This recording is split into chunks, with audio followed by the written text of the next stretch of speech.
네, 잠시 후에는 전 세계인의 이목이 집중되고 있는 지난해 4분기 중국의 경제 성장률이 발표됩니다.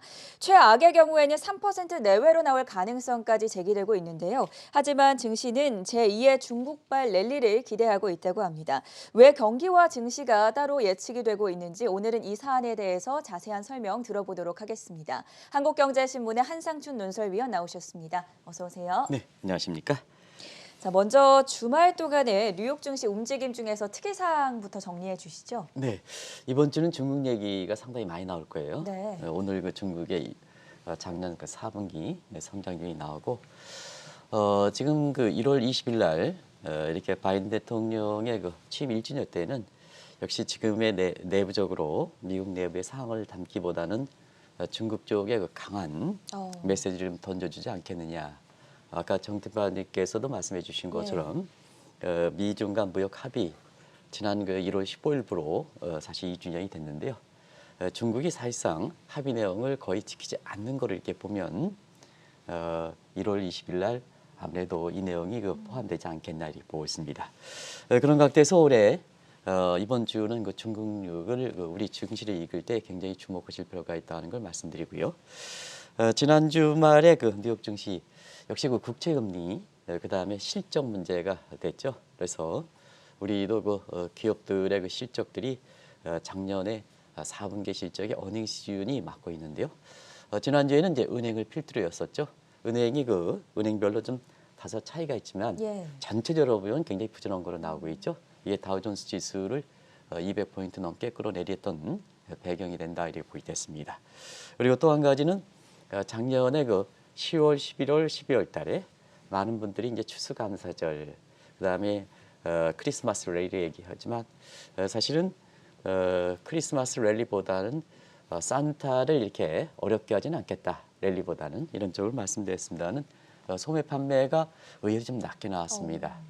작년 그 12월 달에 소매 판매가 오히려 감소세를 나오고 예. 이 10월 달에 증가세 나오긴 했지만 11월 달에 보합세 감소세 12월 달 전체적으로 4분기에 이렇게 땡스기비라든가 크리스마스가 있는데도 불구하고 소매 판매가 이 소매 판매가 중요한 것은 시청자 여러분 GDP 한 총상업별 기여도에서 70% 이상 기여하기 때문에 이게 중요하거든요. 그래서 미국 경제 관련해서 좀 당초보다 둔화되지 않겠느냐 하는 것이 다우존스 지수를 끌어내렸다 이렇게 보겠습니다. 그리고 아무래도 이제 기업들 실적이 이번 주에는 그 가장 관심이 될 거로 이렇게 보이는데요. 누차에 말씀드렸다시피 2분기에 피크아웃 90%, 3분기에는 39%. 아까 정인설 특파원께서도 S&P 구성 항목의 기업들이 한 22% 반토막 될 것이다 하는 것이 다시 한번 확인됐는데요. 이런 것이 증시에 되지 않겠냐 이렇게 보고 있습니다. 자, 여기에 JP모건의 다이먼 회장 수모가 지속이 되고 있는데요. 이번에는 금리 인상에 대한 발언을 내놨습니다. 지금 월가에서 굉장히 화제가 되지 않았습니까? 네, 상당히 화제가 됐죠. 네. 제가 그 분위기를 사실 이게 제 말을 통해서 정해드리기가 좀 어려울 정도로 굉장히 화제가 됐다 이렇게 보겠습니다. 다이먼 회장은 아시겠으면 JP모건 회장이죠. 작년에도 구설세 많이 올랐던 인물이죠. 비트코인과 관련해서 그래서 캐시우드는 51만 달러 여전히 틀렸고요. JP모건의 다이먼 회장은 제로로 간다 해서 여전히 틀렸습니다. 이런 것이 화제가 돼서 월가의 신풍조는 캐시우드의 반대로 다이먼의 반대로 역발상 투자하면 실제로 수익이 상당히 높았던 지난 한 해였거든요. 근데 이번에 그 다이먼 회장이 글로벌 인베스트 뱅크 보면 전행거 입장에서도 글로벌 인베스트 뱅크의 회장이라 하면 금리는 빨리 올라가는 게 좋겠습니까? 늦게 올라가는 게 좋겠습니까? 늦게 올라가는 게 좋겠죠? 왜냐하면 증시가 그만큼 좋아야 다이먼 회장 입장에서 좋은데도 불구하고 사람이 그 튈라 그러면 안 되거든요. 그럼에도 불구하고 고객들의 어떤 희망사항을 외면하고 올해 페드가 금리를 6에서 7차례 정도 올린다. 그러면 시청자 여러분 6에서 7차례 정도 올린다면 지금 제로 금리에서 밴드 폭이거든요. 하단은 제로, 그다음에 상단은 0.25%. 근데 지금은 출구 전략을 지난 11월 달서부터 출구했기 때문에 같은 제로 금리라 하더라도 상단에서 운영하고 있습니다. 거기에 이제 보시면 되겠죠. 네. 0에서 0.25% 상단에서 움직이고 있거든요. 지금요. 그래서 통화정책 기조가 완화일 때는 제로 수준에서 움직이고 출구 전략을 출구했던 기준금리를 올리지 않았다 하더라도 밴드폭에서 상단으로 운영하는 상태거든요. 그럼 7차례 올린다 하면 한번 시청자 여러분 계산해 보시기 바랍니다. 7차례면 0.25%포인트씩 올린다 하면 7차례면 1.75%가 되는 거거든요. 거기에 상단이니까 0.25%를 더하면 2%가 되는 거거든요. 그렇죠. 그건 1년 이내에 그렇습니다. 그러다는데 그다음은 이제 시청자 여러분 아시겠습니다는 이렇게 기준금리를 빨리 올린다면 기술주가 폭락을 해야죠. 근데 왜 다이먼 회장이 숨었냐 하는 측면에서는 이러한 그 영향을 받아서 국채금리가 미국의 10년 금리가 1.8%까지 근접하는 모습을 보였습니다는 사실 다우존스 지수는 지난주 새벽에 끝난 토요일에서 200포인트 넘게 떨어졌습니다는 오히려 나스닥 지수는 아마 정 PD께서 보여주시겠습니다는 오히려 상승하는 모습을 이렇게 보였다. 예. 그래서 다이먼 회장의 스모다 이렇게 보시게 됐습니다. 자, 앞서 오프닝에서 말씀해드린 대로 잠시 후에는 중국의 작년 4분기 성장률이 공개가 될 텐데 특히 우리 경제 입장에서도 상당히 주목을 해봐야 되지 않겠습니까? 최근에 국내 증시가 다시 중국 증시와 같이 가는 커플링 문제가 되기 때문에 예. 중국의 이번 주에 증시 모습은 지난주에 한국 증시가 상당히 좀 안 좋았지 않습니까? 그렇죠. 그래서 이것을 한번 반등의 발판이 세울까 하는 측면에서는 중국 증시가 어떻게 될 것이냐 하는 것이 주목되는데요. 중국의 성장률 오늘 발표합니다.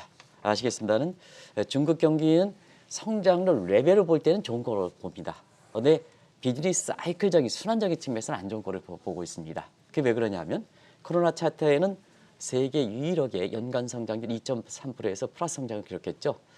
작년에도 4분기 성장이 나와봐야 알겠습니다는 사실 그 작년 성장률도 한 8% 내에는 나올 걸 봅니다. 그래서 레벨적인 측면에서는 첫 해 2.3%, 그 다음에 둘째 연도에는 아직 확인되지 않고 있습니다만 한 8% 내외. 그러나 순환적인 측면에서는 작년에 그 1분기에 8.3%를 계기로 해서 2분기에 7.9%, 3분기에 4.9%, 5% 붕괴. 그 다음에 이번 같은 경우에는 사실 3%대를 예상한다면 4%도 붕괴 이렇게 나오거든요. 그래서 항상 중국 경제일 때 레벨은 괜찮은데 순환적이었으면 너무 빨리 식기 때문에 IMF 예측 기관들을 비롯해서 올해는 중국의 경착륙 문제가 이렇게 세계 경제 최대 이슈로 등장하고 있다 이렇게 보겠습니다. 다행인 것은 이렇게 성장률이 빨리 떨어지면 사실 스태그플레이션 되는데요.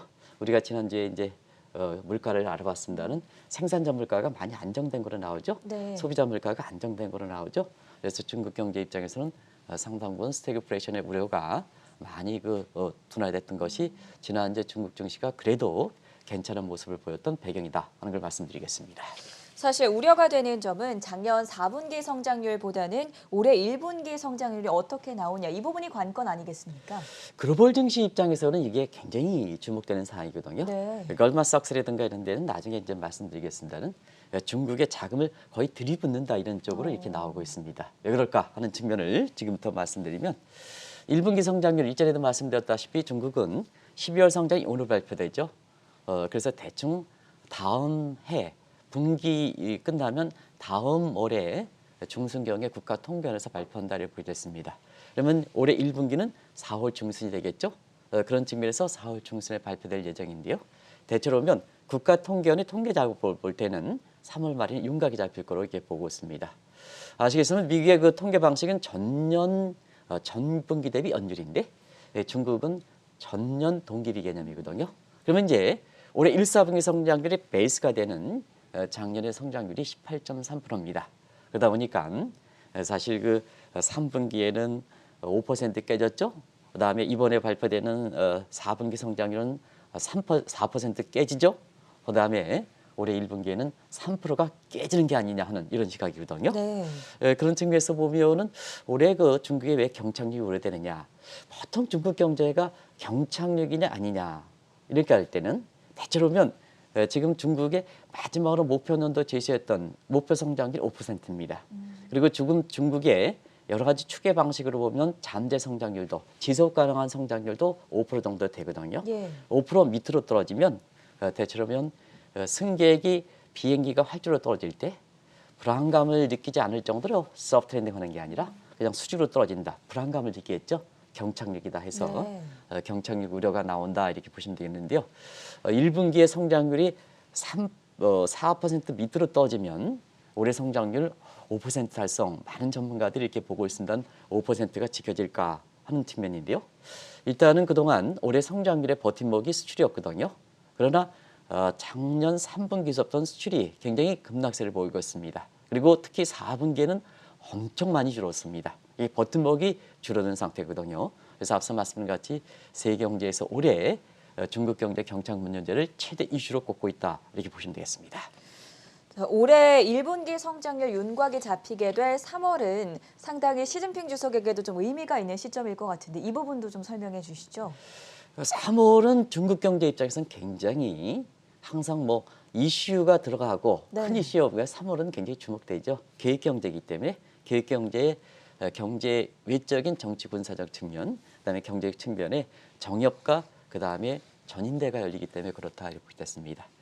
작년에 그 13차 5개년 계획이 끝나고 공산당 창립 100주년이 끝나는 작년 3월에 그 양해대회는 굉장히 세계적으로 주목됐죠. 성장 전략을 완전히 바꿔버렸죠. 네. 그래서 1976년서부터 구체적으로 목표는 덩샤오핑이 1978년에 이렇게 정했습니다는 개방, 수출 지향적 이런 전략에서 중국이 지금 1인당 국민 소득이 $10,000가 지나가고 있기 때문에 중국 인구가 공식적으로 보면 14억입니다는 저희들이 그 칭다오 대학이라든가 이런 게 가서 강의할 때 학생들의 얘기는 1인 1가구 이외에 다른 사람을 본다면 17억 정도로 보니까 $10,000에 17억 정도면 내수장이 크다는 얘기거든요. 그래서 중국과 미국과의 마찰 관계로 해서 수출 지향적보다는 내수 위주로 하는 쌍순환 전략. 그다음에 세계 가치 사슬을 중국으로 공고하겠다. 지금 바이든 대통령이 가치 사슬을 미국 쪽으로 재편되니까 기득권을 확보하기 위해서 가치 사슬의 중심축을 공고하겠다는 홍색 공급망이 바로 작년 그 3월 달에 결정됐던 사항입니다. 그런 측면에서 이것을 실행 계획이 14차 5개년의 단계 계획이 나오는 거고 2035년까지 장기 계획이 나온다. 이 실행 계획, 액션 플랜이 지금 진행되고 있다를 보게 됐습니다. 근데 뭐든지 계획은 또 시진핑의 장기 야무하기라든가 이런 건 1년의 평가가 중요하거든요. 첫 해년당 평가가 중요하거든요. 근데 아시겠습니다는 작년에 3분기 이후부터 성장률이 너무 빨리 돌아가다 보니까 결과적으로 보면 질적 성장 동반다, 공유 경제다 이렇게 하지만 성장률이 너무 많이 떨어지다 보니까 이것이 부담이 된다. 그러다 보니까 3월 달에 윤곽이 잡히면 1분기 성장의 윤곽이 잡히면 경기 부양책을 강하게 들어봐야지 않겠느냐. 그래서 벌써부터 1월 달 들어서는 생산자 물가, 소비자 물가가 안정되니까 지난주에 유동성을 풀어내는 이런 모습을 보이거든요. 그래서 올해 그 3월 달 같은 경우는 중국의 대대적인 경기 부양책이 있지 않겠느냐 하는 이런 쪽의 시각이 나오고 있기 때문에 그렇다 이렇게 보겠습니다. 네, 투자자들이 가장 궁금한 부분일 텐데 중국 경제는 올해 좀 안 좋을 것으로 예상이 되는데 증시 쪽은 굉장히 긍정적인 전망들이 많이 나옵니다. 왜 그렇습니까? 이 대목이 이제 굉장히 이렇게 그 관심이 되는데요. 네. 경기는 왜 안 좋은데 주식을 사라 그러냐. 근데 코로나 직후 2020년 3월을 생각하시면 되겠다 이렇게 보게 됐습니다. 보통 주식은 위험 자산이지 않습니까? 위험 자산이 위험이 클 때는 위험을 기피하려는 게 아니라 커진 위험을 감수해야 높은 수익을 기록할 수 있다는 얘기입니다. 참고적으로 2020년 그 3월 달에 우리 국내 주가가 1498 이렇게 떨어질 때 그때 당시에 1000루트로 떨어지는 시각이 이렇게 있었습니다는 한국경제TV에 지금 방송을 맡고 있는 조지현 사장께서 동학개미 운동을 그 선도했던 아주 대표적인 분인데요. 그렇죠. 그때 당시에 1498 갈 때 리스크가 커진다. Nobody knows. 리스크가 커진다. 위험이 커졌으니까 주식을 사야 사실 수익을 많이 벌 수 있는 거거든요. 위험이 커졌으니까 주식을 기피하는 게 아니라 그런 각도에서 그때 당시에 2020년 3월 18일에 1498에서 지금 국내 주가가 3,000도 넘고 한때는 3,300까지 바짝 다가서는 모습을 보였지 않습니까? 이때 주식을 산 사람이 대단히 돈을 버는 것과 마찬가지로 고스란히 전개하면 중국 경제가 가장 안 좋을 때 주식을 사야 중국 주식에서 돈을 벌 수가 있다 이렇게 보겠습니다. 뭐 아시겠습니다. 중국 경제 지금 갈수록 짧아지고 있죠. 주기가 짧아지고 진폭이 넓어지고 있다. 요건 이제 전문적인 용어로 프로사이클리컬러티 쇼트링이다 이렇게 얘기했습니다. 요건 수능성은 정점은 더 오르고 저점은 더 떨어진다. 네. 진폭이 커진다는 얘기죠. 그다음에 단축하는 중국의 경기 사이클, 차이나 사이클은 보통 4년인데 아까 그림에서 보여주신 것처럼 뉴 차이나 사이클 요건 1년 정도로 해서 그렇습니다.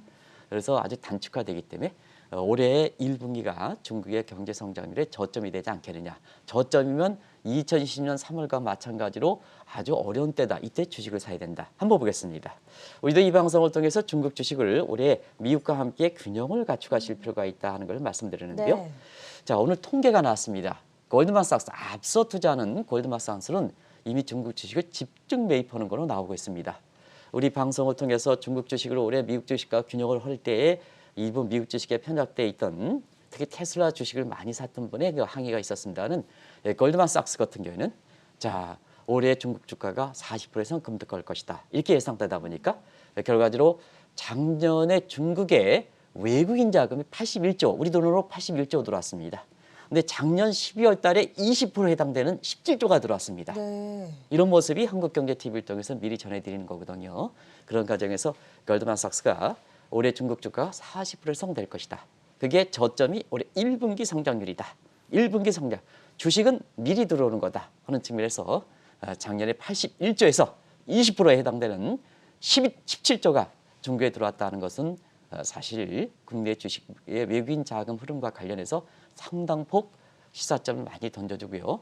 대만과 한국 주가는 비슷한 처지, 지정학적 위험인데도 불구하고 비슷한 처지인데 대만은 외국인 자금이 들어오면서 굉장히 주가가 좋고 한국 주가가 올해 들어서 안 좋은 디커플링 문제도 똑같은 시각이다. 똑같은 시각이다. 정책당국 입장에서는 한번 많은 시사점을 던져주는 대목이 아닌가 하는 생각이 듭니다. 올해 중국의 수출이 부진하고 정책적으로 또 내수가 전환이 된다면 이번에 중국발 랠리가 오더라도 저희가 접근하는 방식 자체가 좀 변해야 될 것 같은데 업종별로는 종전과 어떤 다른 각도로 전략을 취해보면 좋겠습니까?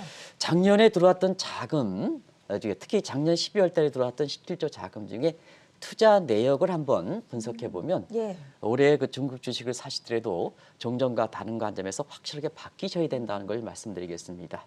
왜냐하면 작년 3월 달에 전인대를 통해서 중국이 쌍수란 내수 전략을 바꾸고 있지 않습니까? 그렇죠. 그래서 중국 주식하면 항상 수출과 관련된 주식을 하고 있는데요. 자, 올해 들어서는 그것을 실행하기 위한 다지기 위한 해입니다. 그런 과정에서 내수를 확대시켜서 중국의 경기 부양책도 올해 3월에 대대적으로 해서 내수 확대거든요. 왜 그럴까 하는 측면에서는 공유 경제 때문에 그렇습니다. 시청자 여러분, 수출 지향적인 종전의 전략을 가져간다면 이렇게 불균형은 더 심해지겠죠. 도농 간의 불균형뿐만 아니라 내수와 지방 이렇게 도시 간의 갈등 문제, 도농 간의 갈등 문제, 그다음에 인민들 사이에서도 기득권이냐 아니냐의 불균형이 더 심해지겠죠. 그래서 올해 시진핑이 강조하는 공유 경제를 하려면 내수 쪽을 가야 된다. 내수 부양이다 이렇게 보겠습니다. 그리고 작년부터 우리가 중개 지방 정부의 디폴트 문제가 됐죠. 예. 디폴트 문제가 되니까 부동산 개발 문제가 돼. 그다음에 경우에 따라서는 기업도 문제가 돼. 이게 도시와 지방 간의 갈등이 중앙정부와 지방 간의 갈등이 심화된 배경이거든요. 근데 올해의 중국에서 보면 공유경제와 함께 지방채 발행을 스스로 인정하고 있습니다. 이건 지방 나름대로 지방채를 발행해서 지방의 경기를 부양시킬 수 있도록 했던 겁니다. 그런 각도에서 보면 올해 중국의 이게 주식을 미국 주식과 함께 균형을 가져갈 때 정전과 달리 수출 지향적인 이러한 그 종목보다는 내수와 관련된 종목을 하실 필요가 있다는 걸 말씀드리겠습니다. 국내 증시와 관련해서 한번 자막을 보겠습니다. 수출의 랠리가 종전처럼 한다면 뭐 조선이라든가 차화정이라든가 우리 입장입니다. 네. 화장품과 건강 이렇게 되겠습니다는 작년부터 또 올해부터 이것을 다지는 내수 위주의 랠리라면 중국의 소비재 이미 중국은 구매력이 큰 시장이 됐으니까 소비재 그다음에 친환경 올해 굉장히 인프라가 많이 확정될 거로 이렇게 보이거든요. 그리고 기후변화 관련해서도 미국과 공교롭게도 입장을 같이 하는 구조로 되기 때문에 환경 문제 이런 쪽으로 해서 종전과 다른 종목 편입 방식이 필요하다는 걸 말씀드리고요. 특히 한 가지 이렇게 우리 일정상에서 이렇게 빠진 대목이 예. 전 앵커가 잘 보완해 주셨습니다는 아무래도 이번 주 일정은 가장 큰 일정은 바이든 대통령이 1주년 취임 아니겠습니까? 네. 그래서 이러한 중국과 관련될 때 중국의 1분기 성장률이 만약에 안 좋게 나올 때는 예상대로 바이든 대통령의 1주년 취임에서 중국을 옥죄기에 더 강하게 드라이브 시킨다 이렇게 보겠습니다. 그런 과정에서 가장 옥죄기 할 때 가장 큰 충격은 사실은 한국 증시의 유의에서 주목될 대목은 중국의 규제 문제입니다. 규제 문제에서 테크래시에 대한 규제가 상당히 세게 나올 거 이렇게 보거든요. 그런 과정에서 우리나라도 지금 삼성전자라든가 SK하이닉스라든가 이런 측면과 관련해서 특히 빅테크 업종에 이게 주목하실 필요가 있다. 주가 움직임에 주목하실 필요가 있다는 것을 중국 관련해서 말씀드렸습니다. 네, 오늘은 세계 경제의 최대 현안이죠. 중국 경제의 경착력 우려가 나오고 있음에도 불구하고 왜 증시는 중국발 랠리를 기대하고 있는지 그 이유에 대한 자세한 분석 들어봤고요. 지금까지 한국경제신문의 한상춘 논설위원이었습니다. 대단히 고맙습니다. 네, 고맙습니다.